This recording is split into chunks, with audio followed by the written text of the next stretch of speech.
बात देश के सबसे बड़े सूबे यूपी में चल रही राजनीति की। उत्तर प्रदेश में एनडीए और आईएनडीआई गठबंधन के बीच मुकाबला है। 80 लोकसभा सीटों वाले राज्य में बीजेपी की रणनीति क्या है और योगी के सामने विपक्ष की रणनीति उलझी हुई क्यों नजर आ रही है, इस रिपोर्ट में देखिए।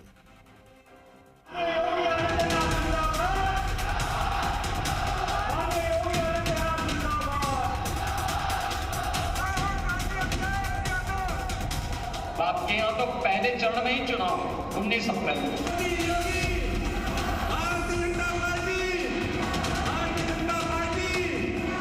एक वोट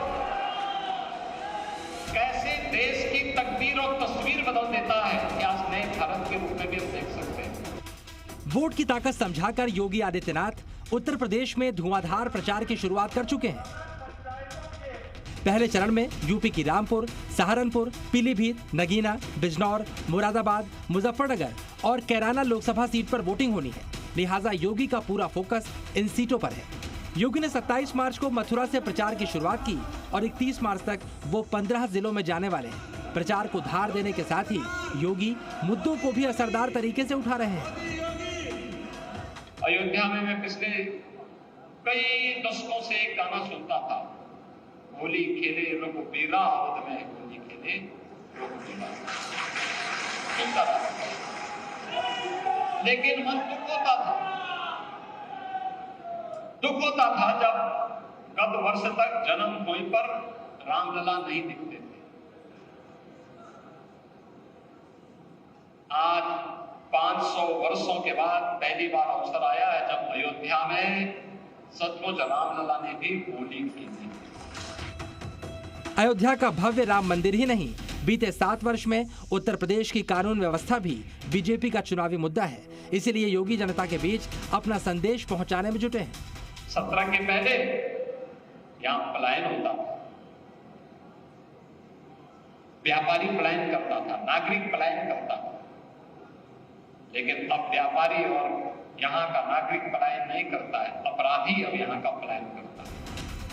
उत्तर प्रदेश में बीजेपी ने इस बार सहयोगियों के साथ सभी 80 सीटों पर जीत दर्ज करने का लक्ष्य रखा है। इसलिए हर सीट पर समीकरण साधे जा रहे हैं और योगी ने प्रचार की कमान अपने हाथों में ले ली है। पिछली सरकारों ने कर्फ्यू दिया और हमने आपको कावड़ यात्रा दी। कावड़ यात्रा धूम धड़ाके के साथ निकाली, कोई रोक टोक नहीं। यानी एक वोट की कीमत देश को भी कहां पहुंचा सकता है, नागरिक सम्मान को कहां ले जा सकता है और सभी लोगों को बिना भेदभाव की सुरक्षा भी दे सकती है। बीजेपी रणनीति के साथ आगे बढ़ रही है और विपक्षी खेमे में खलबली है। समाजवादी पार्टी का चुनाव प्रबंधन बिखरा हुआ नजर आ रहा है। मुरादाबाद और रामपुर में उम्मीदवारों के चयन को लेकर कंफ्यूजन ने अखिलेश यादव की कमजोर रणनीति को दिखाया। इतना ही नहीं, पश्चिमी यूपी के बदायूं, मिश्रिक और गौतम बुद्ध नगर समेत कई सीटों पर अब तक प्रत्याशी बदले जा चुके हैं। इसी तरह बिजनौर और मेरठ में भी टिकट बदले गए हैं। समाजवादी पार्टी आपसी संकट से जूझ रही है और नेता तेवर दिखा रहे हैं। मैं प्रचार नहीं कर सकता, मेरी मजबूरी है। तो मेरे अपने लोगों के दिल टूट जाएंगे जिन्होंने मेरे लिए मन्नतें मानी है, जिन्होंने मेरे लिए रोजे माने हैं, प्राण खानियाँ करी है, दरगाहों के हाजिरी मानी है, प्रार्थनाएं करी है और जिन्होंने यज्ञ माने हैं।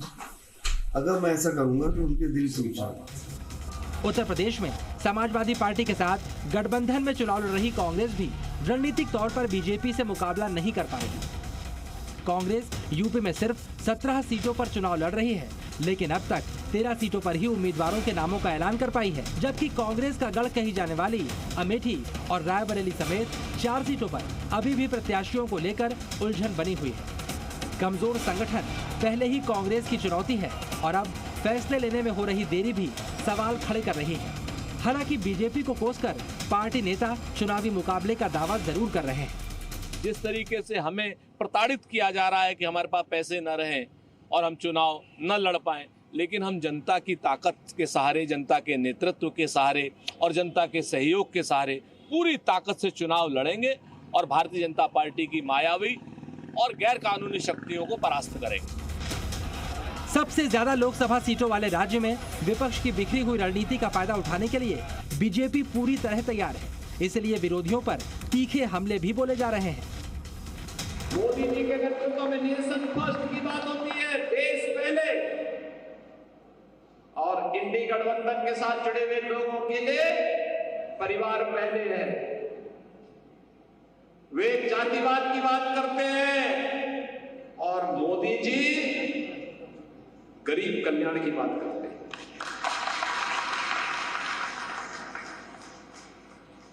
वे तुष्टीकरण की बात करते हैं, मोदी जी कहते नहीं, हमें संतुष्टि पे ध्यान देना होगा, सबका साथ सबका विकास। उत्तर प्रदेश में सभी 7 चरणों में लोकसभा का चुनाव होना है। ऐसे में चुनाव प्रबंधन बड़ी चुनौती है, लेकिन बीजेपी और योगी की रणनीति के आगे विपक्ष फिलहाल उलझा हुआ है। योगी प्रचार अभियान पर निकल चुके हैं और विपक्षी पार्टियां उम्मीदवारों के चयन की चुनौती से ही बाहर नहीं निकल पा रही। ब्यूरो रिपोर्ट, जी मीडिया।